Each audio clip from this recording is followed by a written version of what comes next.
सभी को जय हिंद। मैं नितिन निकोडे स्वागत करता हूँ आप सभी का आपके अपने YouTube channel mission NCC the way of success में। देखिएगा शाम के 7 बज चुके हैं, हम लाइव आ चुके हैं। फटाफट सभी कैडेट जल्दी से रिस्पॉन्ड करें कि आज की क्लास में कौन कौन प्रेजेंट है। तो आज हम डिजास्टर मैनेजमेंट के ऊपर जितने भी क्वेश्चन आपके एग्जाम में पूछे जाते हैं वो सारे के सारे क्वेश्चन हम आज के इस क्लास में डिस्कस करने वाले। तो जिनको भी नोटिफिकेशन मिल चुका है सभी कैडेट्स जल्दी से लाइव आ जाए और चैट बॉक्स में बता दीजिए कि आज की क्लास में कौन कौन प्रेजेंट है। और जो भी कैडेट इस क्लास को लाइव हो जाने के बाद देख रहा है तो आप सभी को आपका नाम कमेंट बॉक्स में कमेंट करना है ताकि मुझे पता चलता है कि कौन कौन कैडेट इस क्लास को देख रहा है। तो सभी कैडेट्स फटाफट जुड़ जाए, आ जाए भैया, आपका जल्दी ही आपका एग्जाम आने वाला है। ठीक है, मतलब 28 को आपका एग्जाम है, 28 फरवरी को। आज की 24 यानी है ही कितने दिन आपके पास, 3 दिन बचे हुए हैं। तो सभी कैडेट्स आ जाए जल्दी से, फास्ट में जुड़ जाए। जितने भी हमारे रेगुलर वाले हैं, जो भी नए कैडेट है जो पहली बार इस क्लास को देख रहे हैं, तो सभी कैडेट्स आ जाओ जल्दी से। ठीक है, डिजास्टर मैनेजमेंट के ऊपर जितने भी क्वेश्चन बनेंगे, चाहे आप बी के कैडेट हो, चाहे आप सी सर्टिफिकेट के कैडेट हो, चाहे आप ए सर्टिफिकेट के कैडेट हो, सभी जितने भी आपके एग्जाम में जो क्वेश्चन पूछे जाते हैं वो अभी सारे क्वेश्चन हम डिस्कस करने वाले। तो आ जाए, जुड़ जाए सभी लोग। तो चलिए बिल्कुल आज की हम क्लास को स्टार्ट करते हैं। तो डिजास्टर मैनेजमेंट जिसको हम आपदा प्रबंधन कहते हैं, तो यहाँ पे मैं थोड़ा सा छोटा हो जाता हूँ ताकि आप सभी को और अच्छे से दिखाई दे। ठीक है, तो आपदा प्रबंधन, डिजास्टर मैनेजमेंट। तो सबसे पहले तो हमें एक बात समझनी है कि आपदा किसे कहते हैं। ठीक है, मैं तो थोड़ा फास्ट में लेने की कोशिश करूंगा और इसके ऊपर हमने ऑलरेडी जो डीप में हमने क्लासेस चला रखी है। ठीक है, ऑलरेडी इस टॉपिक के ऊपर हमने डीप में से हर एक क्लास को हमने चलाया है इस टॉपिक के ऊपर। अभी सिर्फ हम क्वेश्चन और आंसर देखने वाले। ठीक है, तो आपदा क्या होती है, आपदा किसे कहते हैं। तो देखिए, आपदा से तात्पर्य किसी भी प्राकृतिक अथवा मानव रचित दुर्घटना से है। आपदा से तात्पर्य किसी भी प्राकृतिक अथवा मानव रचित दुर्घटना से जो किसी क्षेत्र में अपार दुख दर्द उत्पन्न कर देती है और जिससे निपटने के लिए स्थानीय संसाधन पर्याप्त नहीं होती है, उसी को ही हम आपदा कहते हैं। ठीक है, और आपदा क्या होती है इसके बारे में मैंने बहुत अच्छे से एक्सप्लेन किया है। ठीक है, जो कि एक आपको प्लेलिस्ट मिल जाएगी जिसको हम एनसीसी बेसिक कोर्स के नाम से मैंने एक प्लेलिस्ट बनाया है, वहां पे ये सभी चीजें आपको और अच्छे से क्लियर होगी।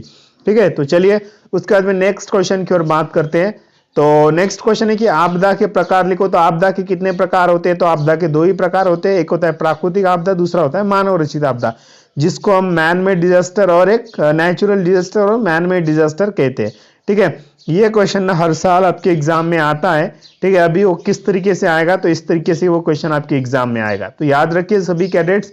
तो प्राकृतिक आपदाओं के नाम लिखो। ये क्वेश्चन ना IMP और यहाँ पे VV लगा देता हूँ। VV का मतलब होता है वेरी वेरी IMP। ठीक है, जो कि हर साल ये क्वेश्चन आपके एग्जाम में आता है। तो 2021 में भी जो B और C वाले जितने भी हमारे कैडेट्स है या A सर्टिफिकेट वाले कैडेट हो, तो ये 2021 में क्वेश्चन 100% आने वाला है। अभी आप सभी को इसको रट लेना है। ठीक है, तो प्राकृतिक आपदा के नाम क्या क्या है जो कि 5 मार्क के लिए क्वेश्चन पूछा जाएगा, जैसे कि भूकंप है, सुनामी है, भूस्खलन है, ज्वालामुखी है, चक्रवात है, तूफान है, हिमस्खलन है, बाढ़ है, सूखा है। ठीक है, बादल फटना है। तो ये सभी के सभी क्या है, तो ये प्राकृतिक आपदाओं के नाम है। आप सभी को पता ही होना चाहिए, रट लो अभी। ठीक है, जितने भी यहाँ पे नाम आपको याद दिखाई दे रहे हैं वो सभी नाम आप सभी को रट लेना है, क्योंकि ये क्वेश्चन आपके 2021 के एग्जाम में आने वाला है। तो प्राकृतिक आपदाओं के नाम क्या है, तो भूकंप है, सुनामी, भूस्खलन, ज्वालामुखी, चक्रवात, तूफान, हिमस्खलन, बाढ़, सूखा, बादल फटना, भारी बारिश। ठीक है, ये सारे के सारे प्राकृतिक आपदा है। ठीक है, और इस पे एक क्वेश्चन क्या बनेगा, याद रखिए सभी कैडेट्स, ये क्वेश्चन ना आपको सही और गलत, ठीक है, सही और गलत में भी पूछा जाएगा और दूसरा क्वेश्चन पूछा जाएगा रिक्त स्थानों की पूर्ति करो में। तो ये क्वेश्चन इस तरीके से पूछा जाएगा, भूकंप एक फिल इन द ब्लैंक्स आपदा है। भूकंप आपदा है, फिल इन द ब्लैंक्स। चलिए सभी कैडेट्स याद रखिए, ध्यान दीजिए इधर। ठीक है, याद रखिए ये क्वेश्चन इस तरीके से रिक्त स्थानों की पूर्ति करो में भी क्वेश्चन पूछा जाएगा। भूकंप रिक्त स्थान की पूर्ति करो आपदा है, तो कौन सी आपदा है, तो भूकंप एक प्राकृतिक आपदा, एक नेचुरल डिजास्टर है। ये आपको याद रखना है क्योंकि 1 मार्क के लिए भी ये क्वेश्चन आपके एग्जाम में आने वाला है। ठीक है, और सही और गलत में भी ये क्वेश्चन कैसे आएगा, भूकंप एक प्राकृतिक आपदा है। भूकंप एक प्राकृतिक आपदा है, क्या सही है क्या गलत है, जल्दी से बता दीजिए। भूकंप एक प्राकृतिक आपदा है, तो ये बिल्कुल ये जो स्टेटमेंट है वो क्या हो जाएगा, तो सही हो जाएगा। ठीक है, इस तरीके से आपको वहां पे सही आंसर लिखना है। तो सही और गलत में भी ये क्वेश्चन आपके एग्जाम में पूछा जाता है। और जितने भी कैडेट्स लेट हो रहे हो, लेट नहीं होना है। शार्प 7 बजे हमारी क्लास चलती है शाम को, तो बिल्कुल शार्प 7 बजे आप सभी को लाइव आ जाना है। और आप सभी के चार्ट्स मैं पढ़ रहा हूँ, साथ में मैं आप सभी को रिप्लाई भी दे रहा हूँ। ठीक है, तो चलिए उसके बाद में नेक्स्ट क्वेश्चन की ओर बात करते हैं। तो मानव रचित आपदाओं के नाम लिखो। अभी तो हमने क्या देखा था भैया, अभी हमने प्राकृतिक आपदाओं के नाम देखे थे, अभी हम मानव रचित आपदाओं के नाम देखने वाले। ठीक है, जिसको मैन मेड डिजास्टर कहा जाता है। तो डिजास्टर के दो टाइप्स होते हैं, एक होता है नेचुरल डिजास्टर, दूसरा होता है मैन मेड डिजास्टर। तो नेचुरल डिजास्टर मतलब कि प्राकृतिक आपदाओं के बारे में हमने अभी देखा था, अभी हम मानव रचित आपदाओं के नाम देखने वाले। तो इसमें यातायात दुर्घटना है, औद्योगिक दुर्घटना है, उसके बाद में आग लगना, युद्ध संबंधी और पारिस्थितिकी संबंधी। ठीक है, ये याद आप इसका स्क्रीनशॉट निकाल लीजिए। जैसे कि सड़क है, रेल, वायुयान, जलयान, भवन में इत्यादियों में जो दुर्घटनाएं होती है, जो एक्सीडेंट होती है, वो सभी के सभी मानव रचित आपदाओं में आती है। उसके बाद में गैस रिसाव, विस्फोट, तोड़फोड़, ये भी औद्योगिक दुर्घटनाएं, जितनी भी औद्योगिक दुर्घटनाएं होती है वो सारी की सारी मानव रचित आपदाओं में आती है। और आग लगना भवनों में, कुओं में, वनों में, ठीक है, ये सभी के सभी क्या है, तो ये भी क्या है, मानव रचित आपदाओं में आती है। तो भैया मानव रचित आपदा इसे हम क्यों कहते हैं, क्योंकि ये इंसान के द्वारा आने वाली आपदाएं होती है। ठीक है, मतलब कि ये इंसान की गलती की वजह से आने वाली आपदाएं होती है, इसीलिए हम इनको मानव रचित आपदाएं कहते हैं। अब मान लो रोड पे एक्सीडेंट होगा, तो वो एक्सीडेंट ऑटोमेटिकली होगा या इंसान की गलती की वजह से होगा, तो इंसान की गलती की वजह से हो सकता है। ठीक है, वो शराब पी के गाड़ी चलाएगा, या मान लो वो रॉन्ग साइड से गाड़ी चलाएगा। ठीक है, गाड़ी चलाते समय वो मान लो फोन पे बात कर रहा हो, तो ऐसे अनेक कारण है जिसकी वजह से एक्सीडेंट हो सकता है। और ये अगर एक्सीडेंट होता है तो ये मानव रचित आपदा है, तो इस बात को भी याद रख लीजिए। ठीक है, तो यहाँ पे है बहुत सारे नाम लिख सकते हो आप। चलिए उसके बाद में नेक्स्ट क्वेश्चन की ओर बात करते हैं। तो नेक्स्ट क्वेश्चन है कि आपदा के समय में एनसीसी कैडेट की क्या भूमिका है। 1001%, 1001% मतलब कि 1000%। सब परसेंट तो 100% होते हैं, लेकिन मैं 1000% आपको यहाँ पे गारंटी दे रहा हूँ, ये क्वेश्चन आपके एग्जाम में आने वाला है। बी वाले और सी वाले दोनों भी कैडेट रट लीजिए कि आपदा के समय में एनसीसी कैडेट क्या भूमिका निभा सकते हैं। ठीक है, मान लो किसी हमारे देश में अगर आपदा आती है तो आप क्या भूमिका निभाओगे। ठीक है, जितने भी कैडेट्स आप देख रहे हो, तो इसका आंसर हमें लिखना ही है। क्या लिखोगे, तो अस्पतालों में अनुशासन व सुरक्षा व्यवस्था में सहयोग, ऑपरेटर के रूप में दूरभाष केंद्रों का संचालन, सिविल डिफेंस वार्डनों की सहायता करना, झूठी खबरों व अफवाहों के प्रति लोगों को आगाह करना, वो उनका मनोबल बढ़ाना, और नागरिक प्रशासन अधिकारियों की मदद करना। ठीक है, तो ये आप सभी को इसका आंसर लिख देना है। इसके बारे में भी मैंने जो हमारी बेसिक कोर्स था उसमें सभी चीजें अच्छे से एक्सप्लेन किया है। ठीक है, और हमारी 1 मार्च से क्लासेस आएगी। ठीक है, अब एक नई बैच आप सभी के लिए ला रहा हूं मैं 1 मार्च से।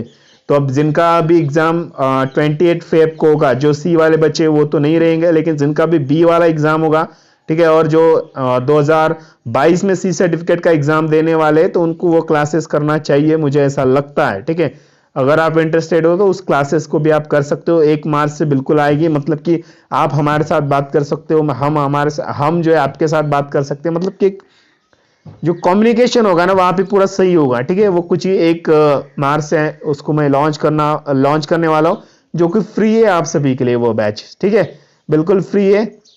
चलिए उसके बाद में नेक्स्ट क्वेश्चन की ओर बात करते हैं। तो भूकंप से बचाव के उपाय लिखो। तो भूकंप से बचाव के उपाय, जो कि 5 मार्क के लिए क्वेश्चन आपके एग्जाम में आने वाला है। एक तो वो क्वेश्चन पूछा जाएगा कि आपदा के समय एनसीसी कैडेट की भूमिका क्या है, या भूकंप से बचाव के उपाय लिखो। तो भूकंप से हम कैसे बच सकते हैं, तो घबराए नहीं, शांत रहे, और औरों को भी हमें शांत करना है। उसके बाद में दरवाजे की ओर हमें नहीं दौड़ना है, वहां पे भीड़ नहीं लगाना है, लिफ्ट का प्रयोग नहीं करना है, सीढ़ियों से उतरना है। उसके बाद में खिड़कियों, दर्पणों, शीशों, चिमनियों और हल्के फर्नीचर से हमें दूर होना है जब भी भूकंप आता है। तो भवनों, बिजली की तारों, ढलानों व कच्ची दीवारों से हमें दूर होना है। ठीक है, तो यही भूकंप से बचाव के उपाय है, आप सभी को पता होना चाहिए। ठीक है, तो रट लीजिए, आपके सामने सभी चीजें, स्क्रीनशॉट निकाल सकते हो, रट सकते हो। ठीक है, याद रख सकते हो। चलिए अभी एक क्वेश्चन यहाँ पे एक बनेगा इंपॉर्टेंट वाला, कि भूकंप आने के बाद एनसीसी कैडेट क्या भूमिका निभा सकते हो। मान लो भैया आप जिस भी एरिया में अगर आप रहते हो, मान लो उस एरिया में अगर भूकंप आता है तो आप सभी एनसीसी कैडेट क्या भूमिका निभाओगे, ठीक है। तो भूकंप के समय में आप सभी क्या भूमिका निभाओगे, तो आपदा क्षेत्र पर भीड़ नहीं करना है, ठीक है। जहां पे भी आपदा आती है, मान लो इस एरिया में अगर आपदा आती है, डिजास्टर आता है, तो यहाँ पे क्या करेंगे हम, तो यहाँ पे भीड़ को कंट्रोल करेंगे, ठीक है। ज्यादा भीड़ यहाँ पे जमा नहीं होने देंगे। उसके बाद में घायल व्यक्तियों को हम अस्पताल में पहुंचाएंगे। आपदाग्रस्त लोगों को निकासी करवाना, ठीक है। पर्याप्त यातायात की सुरक्षा प्रदान करना। उसके बाद में अग्निशमन दल, चिकित्सा दल व अन्य कर्मियों की मदद हम करेंगे, उनको सपोर्ट करेंगे, ठीक है। जो भी फायर ब्रिगेड वाले, जो भी मेडिकल वाले, उनको हम हेल्प करेंगे। उसके बाद में राहत भंडार, भोजन पानी की व्यवस्था, ठीक है। उनको खाने पीने की वस्तुएं हम थोड़ा सा हेल्प करेंगे। आपदा क्षेत्र में फंसे लोगों को खोजना और निकालना हो, अगर कोई भी आपदा के क्षेत्र में अगर फंसा हुआ है तो उसको हम कोशिश करेंगे कि खोजेंगे उसको, ठीक है। तो ये सारे जो है हम भूकंप के दौरान एक एनसीसी कैडेट की भूमिका है, आप सभी को पता होना चाहिए। चलिए अभी एक बात मैं आप सभी को बता दूं कि जिनकी भी पढ़ाई अभी तक नहीं हुई है और उनका एग्जाम अभी कुछ ही दिनों में आने वाला है, तो आप सभी के लिए मिशन एनसीसी ने mission NCC model question paper को लॉन्च किया है, जो कि आप सभी आपके स्क्रीन के ऊपर देख सकते हो। आपका जो बीओसी सर्टिफिकेट का जो एग्जाम है वो सेम इसी तरीके से होता है। उसका जो पैटर्न है, आपके टॉपिक वाइज मार्क्स है, वो सारे के सारे ना सेम इसी पैटर्न से होता है आपका एग्जाम, ठीक है। लेकिन एक पेड कोर्स है, इस बात को भी याद रखिए, आपको इसके लिए पेमेंट करना पड़ेगा। तो अगर आप बी सर्टिफिकेट के कैडेट हो, कुछ ही दिनों में आपका एग्जाम आने वाला है, आपको पता नहीं है कि आपको एग्जाम के लिए क्या क्या पढ़ना है, आपको समझ में नहीं आ रहा है, आपकी पढ़ाई बिल्कुल भी नहीं हुई है, तो आप सभी के लिए मिशन एनसीसी ने mission NCC model question paper को लॉन्च किया है। तो आपको 20 सर्टिफिकेट के कोर्स में टोटल 8 क्वेश्चन पेपर मिलने वाला है, जिसमें से 4 कॉमन सिलेबस के होंगे, 4 स्पेशलाइट के होंगे। फिर उसके बाद आपको 8 आंसर शीट मिलने वाली है, 2 practical paper, 6 topic wise notes, एक क्विज टेस्ट और एक क्वेश्चन बैंक मिलने वाला है, जिसमें 270 से भी ज्यादा इंपॉर्टेंट क्वेश्चन है। अगर आप इतना भी सब कुछ पूरा का पूरा रट लेते हो ना, तो भी मैं यकीन के साथ बोल सकता हूं आप आपके बी सर्टिफिकेट के एग्जाम में ए ग्रेड से पास हो गए, मैं यकीन के साथ बोल सकता हूं। लेकिन आप सभी को इतना पढ़ना पड़ेगा, पढ़ोगे इतना तो ही मैं बोल सकता हूं ए ग्रेड में आओगे। फिर अगर नहीं पढ़ोगे तो भैया कैसे बोल सकते हैं कि आप आओगे ए ग्रेड में, ठीक है। तो डिपेंड करता है, everything is depending on you, आप कैसे कितना प्रिपेयरिंग करते हो ये आपके ऊपर डिपेंड है, ठीक है। तो मैं जितना मेरे से हो रहा हूं, मैं आप सभी के लिए वीडियोस लेकर आ रहा हूं, मॉडल क्वेश्चन पेपर लेकर आ रहा हूं। अब डिपेंड करता है कि आप कितना पढ़ते हो, आप कितना सीरियसली देखते हो, तो ये सारा का सारा डिपेंड करता है आपके ऊपर। तो अगर आप बी सर्टिफिकेट की कोर्स की फी की बात करेंगे तो 199 रुपीज है, 199 रुपये। अगर आप इंटरेस्टेड हो इस कोर्स को परचेस करने के लिए, तो नीचे मैंने व्हाट्सएप नंबर दिया है, उस व्हाट्सएप नंबर पे आप सभी को हाय मिशन एनसीसी इस तरीके से एक मैसेज भेजना होगा, ठीक है। अगर आप इंटरेस्टेड हो तो भेज सकते हो, ठीक है। अगर इंटरेस्टेड नहीं हो तो कोई बात नहीं। अगर आप बात करते हैं, अगर आप एनसीसी सी सर्टिफिकेट वाले कैडेट हो, कुछ ही दिनों में आपका एग्जाम आने वाला है और आपकी पढ़ाई बिल्कुल भी नहीं हुई है, तो सी सर्टिफिकेट के कोर्स में आप सभी को टोटल 10 क्वेश्चन पेपर मिल रहे हैं, जिसमें से 5 कॉमन सिलेबस के होंगे, 5 स्पेशलाइट के होंगे, ठीक है। और साथ में आप सभी को मिलने वाले 10 answer sheet, 2 practical paper, 6 topic wise notes, एक क्विज टेस्ट और एक क्वेश्चन बैंक मिलने वाला है, जिसमें 270 से भी ज्यादा इंपॉर्टेंट क्वेश्चन है। इतना भी आप पूरा का पूरा रट के जाते हो ना, मैं यकीन के साथ बोल सकता हूँ आप आपके सी सर्टिफिकेट के एग्जाम में अच्छे ग्रेड से पास हो गए, मैं यकीन के साथ बोल सकता हूँ, ठीक है।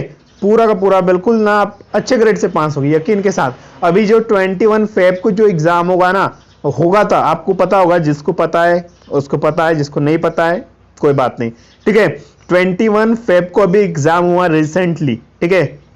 तो अब वो कहाँ का एग्जाम है ये नहीं बता सकता हूं मैं, लेकिन उसमें 95% ना जितने भी मॉडल क्वेश्चन पेपर में जो पेपर थे ना, वो सारे के सारे सेम टू सेम पेपर ना उस क्वेश्चन में पूछे थे जो आपका रियल एग्जाम हुआ था अभी 21 फरवरी को जो एग्जाम हुआ था ना, उसमें वो सारे क्वेश्चन थे जो कि 95% थे, मतलब 5% ऐसे कुछ अलग से क्वेश्चन आए थे, ठीक है।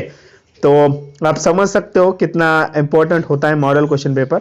तो अगर बात करेंगे, अगर आप सी सर्टिफिकेट की कोर्स की फी तो 199 है, 199 रुपए। अगर आप इंटरेस्टेड हो तो कर सकते हो, नीचे मैंने व्हाट्सएप नंबर दिया है, इस व्हाट्सएप नंबर पे आप सभी को हाय मिशन एनसीसी भेजना होगा। अब बहुत सारे बच्चों के मन में एक डाउट होता है कि सर पेपर हमारे पास आएंगे कैसे, ठीक है, और उसके बाद में सर हमें पेमेंट कैसे करना पड़ेगा। तो इसके लिए मैं एक बात बता दूं कि देखिए, तो पेमेंट के लिए आपके पास डिजिटल पेमेंट्स मोड से, जैसे कि फोन पे, गूगल पे, पेटीएम, भीम पे और व्हाट्सएप पे, इनके द्वारा आप आपका पेमेंट कर सकते हो। जैसे आपका पेमेंट सक्सेसफुल होता है उसका स्क्रीनशॉट निकाल के इसी नंबर पे भेज देना है। कुछ ही समय में आप सभी को आपके क्वेश्चन पेपर, आपके आंसर शीट, आपके नोट्स, आपके क्विज टेस्ट, ये सारे के सारे ना पीडीएफ फाइल में आपके व्हाट्सएप पे आएंगे। याद रखिएगा, पीडीएफ फाइल में आपके व्हाट्सएप पे आएंगे और पेपर का जो लैंग्वेज होगा वो क्या होगा, हिंदी होगा। याद रखिए, बहुत सारे कैडेट हिंदी मीडियम के हैं तो इसलिए पेपर जो है वो हिंदी मीडियम है, पेपर का लैंग्वेज हिंदी है। अगर आप सभी आर्मी विंग के कैडेट हो तो ये पेपर आपके लिए, अगर आप नेवी और एयर वाले हो तो आपको कॉमन सिलेबस मिलेगा, स्पेशलाइज्ड नहीं मिलेगा। ठीक है, अगर आप इंटरेस्टेड हो तो कर सकते हो, इंटरेस्टेड नहीं हो तो कोई बात नहीं है। और मैं यकीन के साथ ये बोल सकता हूं, ये मॉडल क्वेश्चन पेपर आपको बहुत हेल्प करने वाले आपके एग्जाम में। भैया आप 199 रुपए आप पेड कर रहे हो, ठीक है, 199 रुपए आप पेड कर रहे हो तो इसका मतलब आपको कुछ ना कुछ तो यहाँ पे ऐसी चीज मिलने वाली है जो आपके एग्जाम के रिलेटेड काफी इंपॉर्टेंट है। ठीक है, ऐसा तो नहीं कि 199 रुपए बहुत बड़ी बात होती है, मैं समझ सकता हूं। ठीक है, लेकिन जहां पे आप इन्वेस्ट करोगे ना तो वहां से आप सीखने की चाह रखते हो, मैं ये भी बोल सकता हूं। ठीक है, अगर मैं फ्री में बांट दूंगा तो नहीं पड़ेगा कोई। ठीक है, तो इसलिए क्या है, इसको पेड रखना पड़ता है अगर आप इंटरेस्टेड हो। मैं ये तो बोल सकता हूँ आपके 199 रुपए ना वो खाली नहीं जाने वाले, ऐसा नहीं, खाली नहीं, व्यर्थ नहीं जाने वाले। ठीक है, मतलब कि ऐसे ही नहीं जाने वाले, उसका बेनिफिट आपको जरूर मिलेगा। ठीक है, लेकिन आपको इतना तो पढ़ना पड़ेगा ये मटेरियल के द्वारा। तो चलिए, अगर आप इंटरेस्टेड हो तो कर सकते हो, इंटरेस्टेड नहीं हो तो कोई बात नहीं है। और मैंने ना एक मिशन एनसीसी का व्हाट्सएप ग्रुप बनाया है। ठीक है, उस व्हाट्सएप ग्रुप में वही बच्चे ज्वाइंट है जिन्होंने इस कोर्स को परचेज किया है। ठीक है, जिन्होंने भी इस कोर्स को परचेज किया है तो वो बच्चे उस व्हाट्सएप ग्रुप में ज्वाइंट है। उन सभी को ना मैं डेली रोज के ये पीडीएफ उनके व्हाट्सएप ग्रुप में भेजता हूं ताकि उनकी प्रिपरेशन और अच्छे से हो। ठीक है, अगर आप भी उस व्हाट्सएप ग्रुप में जुड़ना चाहते हो तो आपको इस कोर्स को परचेज करना होगा। तो चलिए, उसके बाद में नेक्स्ट क्वेश्चन की ओर बात करेंगे। तो नेक्स्ट क्वेश्चन है हमारा, चक्रवात या सुनामी से बचाव के उपाय लिखो, जो कि 5 मार्क के लिए आपके एग्जाम में क्वेश्चन आने वाला है। तो सूचना के लिए रेडियो, ट्रांजिस्टर अथवा टेलीविजन को चालू रखें। यदि खुले स्थान पर हो तो तुरंत आश्रय ढूंढे। यदि घर या दफ्तर में है तो उससे बचने के लिए मजबूत भाग में रहें। यदि तूफान से छत हिलने लगे तो खिड़कियों खोल दे। चक्रवात में अंतराल के समय बाहर नहीं निकलना चाहिए। उसके बाद में समुद्री तट के निकट रहते हो तो बाढ़ से बचने के उपाय का भी ध्यान रखें। ठीक है, तो ये चक्रवात और सुनामी से कुछ बचाव के उपाय है। अगर मान लो आप जिस भी एरिया में रहते हो वहां पे अगर चक्रवात या सुनामी अगर आता है तो आप इन उपायों के द्वारा आप बच सकते हो। ठीक है, जो कि 5 मार्क के लिए आपके एग्जाम में क्वेश्चन आता है। इन सभी को ना मैंने ऑलरेडी इतना एक्सप्लेन कर रखा हुआ है, जो हमारी एनसीसी बेसिक कोर्स वाली क्लासेस थी ना उसमें मैंने ना इनको पूरा एक्सप्लेन कर चुका हूं। अभी आपका एग्जाम नजदीक है इसलिए इसको हम फास्ट में ले रहे हैं। आग बुझाने के कोई 5 उपकरण लिखो जो बी वाले हैं, बी वाले हैं, याद रखो, रट लो, वेरी वेरी आईएमपी क्वेश्चन है। बी वाले जितने भी है आपको बुझाने के उपकरण आपको लिखना है, जैसे कि अग्निशामन यंत्र है, फायर हुक से, फायर बीटर है, रका पंप है, बाल्टिया, टीन है। ठीक है, ये सारे के सारे क्या है आपको बुझाने की उपकरण है, याद रखिए। ठीक है, चलिए उसके बाद में नेक्स्ट क्वेश्चन। तो थोड़ा सा मैं पानी पीना चाहूंगा सभी कैडेट्स।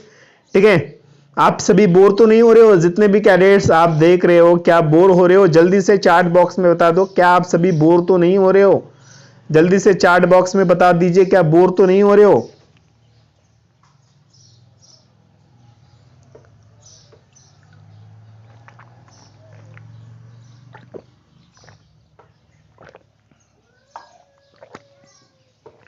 चलिए, तो अभी नेक्स्ट क्वेश्चन की ओर बात करेंगे। तो नेक्स्ट क्वेश्चन है कि नागरिक सुरक्षा सेवाओं। अच्छा, बोर नहीं हो रही हो, बहुत बढ़िया, शाबाश सभी, यही तो जज्बा चाहिए। क्या बात है, यही जोश चाहिए होता है हमें। ठीक है, आप ना बोर नहीं हो रहे हो ना, बहुत बढ़िया। ठीक है, तो हमारी जो ना 1 मार्च से ऐसी बैच आने वाली है जिसमें आप हमसे बात कर सकोगे, हम आपसे बात कर सकेंगे।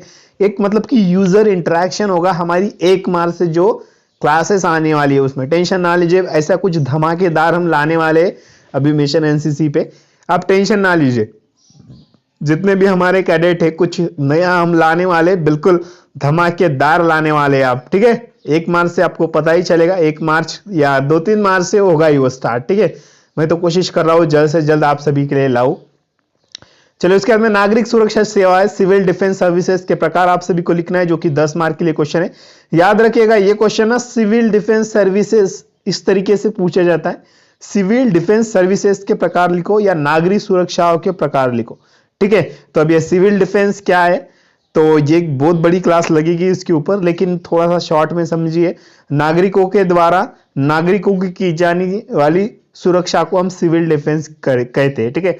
नागरिकों के द्वारा नागरिकों के द्वारा नागरिक की जाने वाली सुरक्षा को हम सिविल डिफेंस कहते हैं। मान लो यहाँ पे, मान लो ये एक एरिया है भैया, आप जिस भी एरिया में रहते हो, ठीक है, मान लो आप एक एरिया है यहाँ पे आप रहते हो, और यहाँ पे मान लो एक एक्सीडेंट हुआ है, ठीक है, यहाँ पे एक एक्सीडेंट हुआ है, तो भैया आप यहाँ पे तो आप खड़े होंगे, ठीक है, यहाँ पे मान लो ये इस जगह पे एक्सीडेंट हुआ है, तो यहाँ पे कोई ना कोई होगा। तो अगर ये इंसान अगर इस एक्सीडेंट होने वाले व्यक्ति को, जिसका भी एक्सीडेंट हुआ है, तो उस व्यक्ति को अगर वो हॉस्पिटल में ले जाता है, तो मतलब वो एक सिविल डिफेंस है, ठीक है। अब सिविल डिफेंस का क्या है भैया, एक सिविल डिफेंस जो है वो उनको एक स्पेशली ट्रेनिंग दी जाती है, जो भी सिविल डिफेंस के नागरिक होते हैं उनको स्पेशली ट्रेनिंग दी जाती है। लेकिन हम एक ऐसी बात करें, मान लो यहाँ पे एक नागरिक है और इसने जो है इसकी जहां पे भी एक्सीडेंट हुआ है उसको अगर हॉस्पिटल में ले जाता है, तो इसी को ही हम सिविल डिफेंस कहते हैं, नागरिक सुरक्षा कहते हैं। मतलब कि नागरिकों के द्वारा नागरिक की जाने वाली सुरक्षा, नागरिकों के द्वारा नागरिक की जाने वाली सुरक्षा, उसी को ही हम सिविल डिफेंस कहते हैं। मतलब कि एक नागरिक के द्वारा दूसरे नागरिक की जाने वाली सुरक्षा को हम सिविल डिफेंस कहते हैं, ठीक है। और इसको और अच्छे से एक्सप्लेन करेंगे, आप टेंशन ना लीजिए। चलिए उसके बाद में मुख्यालय सेवा, वार्डन सेवा, इसमें कौन कौन से प्रकार है सिविल डिफेंस सर्विसेज के, तो ये अलग अलग तरह के प्रकार है इनके, इनका अलग अलग काम होता है, ठीक है। मुख्यालय सेवा, वार्डन सेवा, अग्निशमन सेवा, आपूर्ति सेवा, कल्याण सेवा, निस्तारण सेवा, बचाव सेवा, प्रशिक्षण सेवा, परिवहन सेवा, ठीक है, संचार सेवा, आकस्मिक सेवा, शव निपटान सेवा, ठीक है।